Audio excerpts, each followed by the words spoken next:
Praise the lord. దేవునికి స్తోత్రం కలుగును గాక. దేవుని బిడ్డలారా, ఉదయకాల సమయమున మీ అందరికీ నా శుభవందనాలు తెలియజేస్తున్నానండి. ప్రతి ఉదయకాలం ఈ విధంగా నడిపింపబడుతున్న మా వాగ్దాన పరిచర్ను వీక్షిస్తూ ఆత్మీయంగా బలపడుతున్న మీ అందరిని బట్టి దేవుని స్తుతులు చెల్లిస్తున్నామండి. హల్లెలూయా. దేవుని బిడ్డలారా, ఈ విధంగా దేవుని మాటలను మీతో పంచుకునే కృపను దేవుడు మాకు ఇస్తున్న విధానాన్ని బట్టి దేవునికి స్తుతులు చెల్లిస్తున్నాం. మీ అందరి కొరకు ప్రార్థిస్తున్నాం. దేవుని బిడ్డలారా, మరి ఎక్కువగా మీ అందరి కొరకు ప్రార్థించులాగన మీ ప్రార్థన అవసరతలు ఏమున్నా దయతో మాకు తెలియజేయాలని ప్రభు పేరట తెలియజేస్తున్నానండి. హల్లెలూయా. అయితే ప్రియ దేవుని బిడ్డలారా, ఈ ఉదయకాలం కూడా ఒక చక్కటి వాగ్దానం ద్వారా దేవుడు మన అందరితో మాట్లాడబోతున్నారు. ఆ వాగ్దాన వచనమును నేను చదువుతున్నానండి. కీర్తనలు 128 కీర్తన 2వ చరణమును మనం చదువుకుందాం. దేవుని బిడ్డలారా, నిశ్చయముగా నీవు నీ చేతుల కష్టార్జితం అనుభవించదవు, నీవు ధన్యుడవు, నీకు మేలు కలుగును అనుక వాగ్దానమును దేవుని బిడ్డలారా ఇక్కడ మనం చూస్తున్నాం. అయితే ఈ యొక్క వాగ్దానమును దేవుడు దావీదు ద్వారా మాట్లాడుతున్నట్లు దేవుని వాక్యంలో మనం చూస్తున్నామండి. దావీదు దేవుని యొక్క ప్రవక్తగా కూడా పిలువబడినట్లు దేవుని వాక్యాల్లో మనం చూస్తాం. దేవుడు దేవుని ఆత్మ ద్వారా పలుకుతున్న ఈ వాగ్దాన వచనముగా దేవుని వాక్యంలో మనం చూస్తున్నామండి. దావీదు దేవుని ఆత్మ చేత ప్రేరేపణతో దేవుని ఆత్మ ద్వారా ఆయన మాట్లాడుతూ ఉన్నప్పుడు ఈ కీర్తన రాసినట్లు దేవుని వాక్యంలో మనం చూస్తాం. ఇది యాత్ర కీర్తన అని దేవుని వాక్యంలో మనం చూస్తున్నామండి. హల్లెలూయా. అయితే ప్రియ దేవుని బిడ్డలారా, దావీదు ఈ కీర్తనను రాస్తూ 2వ చరణములో ఆయన అంటున్నారు, నిశ్చయముగా నీవు నీ చేతుల కష్టార్జితమును అనుభవించదవు, నీవు ధన్యుడవు, నీకు మేలు కలుగునని ఇక్కడ దేవుని వాక్యంలో మనం చూస్తున్నాం. ప్రియ దేవుని బిడ్డలారా, అయితే నిశ్చయముగా అంటే మరి తిరుగు లేకుండా నువ్వు ఆశీర్వదింపబడతావు, నీ చేతుల కష్టార్జితమును నీవు అనుభవిస్తావు అని 2వ చరణంలో చెబుతూ, మొదటి చరణంలో మనం చూసినట్లయితే యెహోవా యందు భయభక్తులు కలిగి ఆయన త్రోవలయందు నడుచువారందరూ ధన్యులని దేవుని వాక్యంలో చూస్తున్నామండి. మొదట ఎటువంటి ఆత్మీయతను మనం కలిగి ఉంటే ఈ యొక్క 2వ చరణంలో ఉన్న ఈ ఆశీర్వాదమును, ఈ వాగ్దానంలో ఉన్న దీవెన మనం పొందుకుంటామో దావీదు దేవుని ఆత్మ ప్రేరేపణలో చెప్తున్నట్లు ఇక్కడ దేవుని వాక్యంలో మనం చూస్తున్నాం. ప్రియ దేవుని బిడ్డలారా, యెహోవా యందు భయభక్తులు కలిగి ఆయన త్రోవలయందు నడిచేవారందరూ ధన్యులని చూస్తున్నాం. ప్రియ దేవుని బిడ్డలారా, ఆయన త్రోవలయందు అనగా ఆయన మార్గములయందు ఆయన చెప్పినట్లు ఆయన కట్టడాలను అనుసరిస్తూ ఎవరైతే నడుస్తారో వారు ధన్యులు, వారి యొక్క కష్టార్జితమును వారు అనుభవిస్తారని ఇక్కడ దేవుని వాక్యంలో మనం చూస్తున్నామండి. యెహోవా యందు భయభక్తులు కలిగి, యెహోవా యందు ఎవరైతే భయమును భక్తిని కలిగి ఉంటారో వారు ఆయన త్రోవల్లో నడుస్తారు. అనగా ఆయన మార్గముల యందు ఆయన విధించిన కట్టడాలు, ఆయన ఆజ్ఞలు చొప్పున వారు నడుస్తారు కనుక వారు ధన్యులని ఇక్కడ దేవుని వాక్యంలో మనం చూస్తున్నాం. అటువంటి వారే ఎటువంటి వాగ్దానం పొందుకుంటారండి? వారి యొక్క కష్టార్జితం, వారి చేతుల కష్టార్జితం వారు అనుభవిస్తారని ఇక్కడ దేవుని వాక్యంలో మనం చూస్తున్నాం. ప్రియ దేవుని బిడ్డలారా, అయితే దేవుని వాక్యాన్ని మనం ధ్యానించుకున్నట్లయితే ఇశ్రాయేలీయులు ప్రియ దేవుని బిడ్డలారా వారి యొక్క చేతుల కష్టార్జితమును వారు అనుభవించలేని పరిస్థితులు కొన్ని సందర్భాల్లో వారికి ఎదురయ్యాయి. ఎందుకు ఎదురయ్యాయి? వారు ఎందుకు ఆ విధంగా వారు కష్టపడుతున్నారు కానీ వారు దాన్ని అనుభవించలేని ఆత్మీయతను వారు కలిగి ఉన్నారు అని దేవుని వాక్యంలో మనం చూసినట్లయితే చూడండి ప్రియ దేవుని బిడ్డలారా, హగ్గయి గ్రంథంలో మనం చూసినట్లయితే హగ్గయి ప్రవక్త ద్వారా దేవుడు మాట్లాడుతూ ఉన్నారు. ప్రియ దేవుని బిడ్డలారా, అక్కడ ఏమని మాట్లాడుతున్నారని దేవుని వాక్యంలో మనం చూస్తే 1వ అధ్యాయము 3వ వచనాన్ని నేను చదువుతున్నానండి. అందుకు యెహోవా వాక్కు ప్రత్యక్షమై ప్రవక్తయగు హగ్గయి ద్వారా సెలవిచ్చినదేమనగా, ఈ మందిరము పాడై ఉండగా మీరు సరంబి వేసిన ఇండ్లలో నివసించుటకు ఇది సమయమా? కాబట్టి సైన్యములకు అధిపతి యెహోవా సెలవిచ్చినదేమనగా, మీ ప్రవర్తనను గురించి ఆలోచించుకొనుడి. హల్లెలూయా. మీ ప్రవర్తనను గురించి ఆలోచించుకొనుడి ఆయన చెబుతూ ఆయన ఏమంటూ ఉన్నారని మన దేవుని వాక్యం చూస్తే, మీరు విస్తారంగా విత్తినను మీకు కొంచెమే పండెను, మీరు భోజనము చేయుచున్నను ఆకలి తీరకై ఉన్నది, పానము చేయుచున్నను దాహము తీరకై ఉన్నది, బట్టలు కప్పుకొనుచున్నను చలి ఆగకున్నది, పనివారు కష్టము చేసి జీతము సంపాదించుకొనినను జీతము చినిగిపోయిన సంచులో వేసినట్లు ఉన్నది అని ఇక్కడ హగ్గయి ప్రవక్త ద్వారా దేవుడు తన బిడ్డలైన ఇశ్రాయేలుతోనూ యూదులైన వారితో మాట్లాడుతున్నట్లు దేవుని యొక్క వాక్యంలో మనం చూస్తున్నామండి. హల్లెలూయా. వారు విస్తారంగా విత్తుతూ ఉన్నారు, పనివారు కష్టపడుతూ ఉన్నారు, కానీ వారికి ఎంత జీతం వచ్చినా, వారు ఎంతగా సంపాదించుకున్నా అది చినిగిపోయిన సంచిలో వేసినట్లుగానే ఆ ధనం అంతా వ్యర్థమైపోతుంది. వారి చేతుల కష్టార్జితమును వారు అనుభవించలేని పరిస్థితులను ఇక్కడ దేవుని ప్రజలు ఎదుర్కొంటూ ఉన్నారు. ఎందుకని వారు ఎదుర్కొంటున్నారని దేవుని వాక్యంలో మనం చూస్తే, దేవుని మందిర పనులు పాడై ఉండగా వీరు ఎలా ఉన్నారండి? సరంబి వేసిన ఇండ్లలో వీరు నివాసం చేస్తూ, వీరి ఇంటి పనులు వీరు చేసుకుంటూ, వీరు ఒక స్వార్థంతో వీరు ముందుకు వెళ్తూ ఉన్నట్లు దేవుని వాక్యంలో మనం చూస్తున్నాం. ప్రియ దేవుని బిడ్డలారా, దేవుని మందిర పనులు పాడై ఉండగా అని 3వ వచనంలో మనం చూస్తున్నాం. ఏమండి, మీరు సరంబి వేసిన ఎండలో నివసించుటకు ఇది సమయమా అని ప్రవక్త ద్వారా దేవుడు మాట్లాడుతున్నారండి. హల్లెలూయా. దేవుని బిడ్డలారా, ఇశ్రాయేల్ దేవుడు ఏమండి చెర నుండి వారిని విడిపించిన తరువాత వారు దేవుని మందిర పనులను ప్రారంభించారు. దేవుని మందిర పనులు చేద్దామని వారు పూనుకున్నారు, కానీ కొంతమంది ఆటంకవాదుల ద్వారా పనులు ఆగిపోయినట్లు ఎజ్రా గ్రంథము 4వ అధ్యాయము 24వ వచనంలో మనకు కనిపిస్తుంది. దేవుని మందిరపు పనులు నిలిచిపోయానని. ఎప్పుడైతే దేవుని మందిరపు పనులు నిలిచిపోయాయో ప్రియదేవుని బిడ్డలారా, ఇక వీరు స్వార్థంతో ముందుకు వెళ్తూ, వీరి యొక్క ఆలోచనలో ముందుకు వెళ్తూ, వీరి ఇండ్లను కట్టుకుంటూ, వీరి యొక్క సంపాదనలో వీరు ముందుకు వెళ్తూ ఉన్నారు, కానీ దేవుని మందిరము గురించి ఆలోచించడం వీరు పూర్తిగా మానివేశారు. ప్రియదేవుని బిడ్డలారా, పూర్తిగా వీరు ఎప్పుడైతే మానివేశారో ఇక వీరు దేవునికి కానుకలు ఇవ్వడం మానివేశారు, యాజకులను పోషించడం మానివేశారు. ఎందుకంటే దేవుని మందిరం నడిపింపబడట్లేదు, దేవుని మందిరంలో ఆరాధనలు జరగట్లేదు, అక్కడ కృతజ్ఞతాస్తుతులు అక్కడ జరగట్లేదు. దేవుని మందిరం ఏమైపోయిందండి? పాడైపోయిన స్థితిలోకి వెళ్ళిపోయింది. వీరికి వచ్చినదంతా కూడా వీరే అనుభవిస్తున్నారు, కానీ అవి దేవుని యొక్క పనులకు వారు ఉపయోగించటం లేదు. దేవుని బిడ్డలారా, గనుక వీరు విస్తారంగా విత్తుతున్నారు, కానీ కొంచెమే పంట కోస్తున్నారు. వీరు ఆకలితో ఆహారం తింటున్నారు, కానీ ఆకలి తీరట్లేదు. పానం చేస్తూ ఉన్నారు, కానీ దాహం తీరట్లేదండి. వీరు పరివారి చేత పనులు చేయిస్తున్నారు, వారు తెచ్చిన జీతము చినిగిపోయిన సంచిలో వేసినట్లుగానే అయిపోతుంది. గనుక దేవుడు ప్రవక్త ద్వారా మాట్లాడుతున్నారు, ఒక్కసారి మీ ప్రవర్తన గురించి మీరు ఆలోచించుకునండి. మీరు ఏం చేస్తున్నారు? నా మందిరము పని ఆపివేశారు, నా మందిరపు పనులు ఆగిపోయి పాడైపోయి ఉన్నాయి, అక్కడ దేవునికి ఆరాధనలు జరగట్లేదు, స్తుతులు లేవు, అక్కడ యాజకులు వచ్చి దేవునికి ఆరాధన చేయటం లేదు, ఏవీ లేవు. మీకు ఇష్టం వచ్చినట్లు మీరు జీవిస్తూ మీరు ఎండ్ల కట్టుకునే పనిలో ఉన్నారు, మీ ఎండ్లను అందంగా రూపొందించుకునే పనిలో ఉన్నారు తప్ప దేవుని మందిర విషయంలో మీరు ఆలోచించట్లేదు. ఒకవేళ మీరు పర్వతముల మీదకి వెళ్ళి బ్రాణులను తీసుకొని వచ్చి మందిరాన్ని నిలబెట్టినట్లయితే నేను సంతోషించేవాడిని, కానీ అది కూడా మీరు చేయటం లేదు.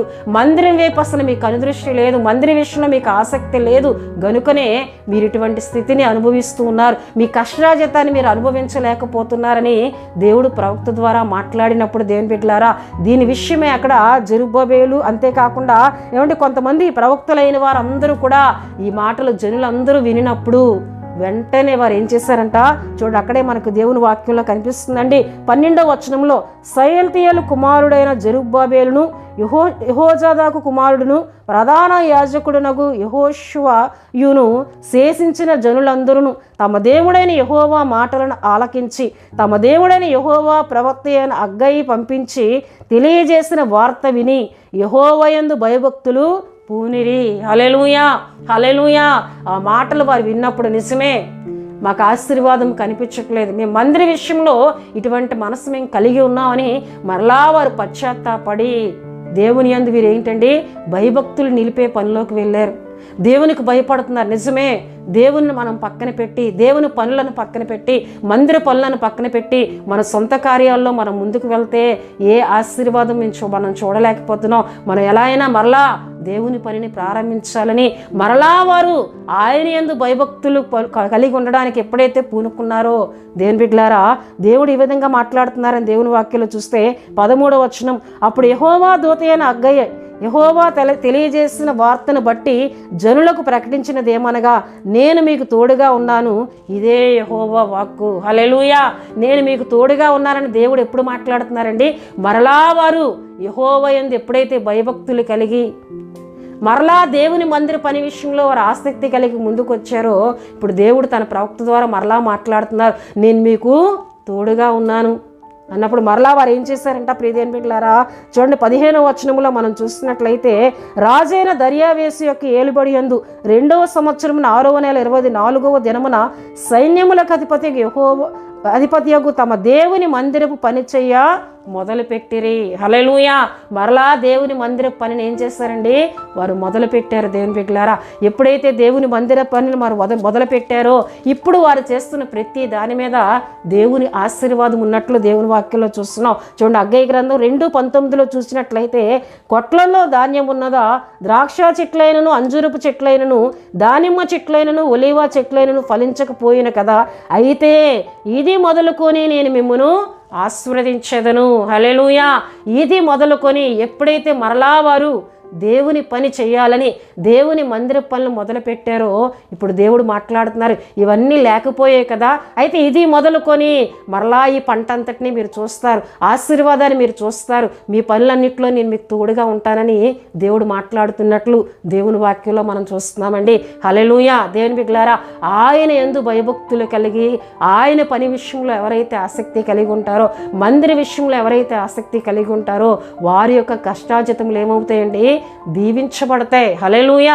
మందిరము పాడైపోతున్నప్పుడు స్వార్థము చూసుకుంటూ వారికి వారు బ్రతుకుతూ సొంత కార్యాలందు ఆసక్తి కలిగి దేవుని పనులను పక్కన పెట్టే వారి విషయంలో ఏమంటే దేవుని ఆశీర్వాదము ఆగిపోద్ది. వారి విషయంలో దేవుడు తోడుగా ఉండడని దేవుని వాక్యం సెలవిస్తుందండి. హల్లెలూయా. మలాకీ గ్రంథంలో కూడా మనం చూస్తాం ప్రియదేవుని బిడ్డలారా, 3:10 వచనంలో మనం చూసినట్లయితే, అక్కడ నా మందిరంలోనికి మీరు ఆహారం ఉండినట్లు మీ 10వ భాగమును తీసుకొని రండి. మీరు అలాగా చేసినట్లయితే ఆకాశ వాక్యంలను విప్పి పట్టజాలనంత దీవులను నేను కుమ్మరిస్తానని దేవుడు మాట్లాడుతున్నట్లు 10వ వచనంలో చూస్తాం.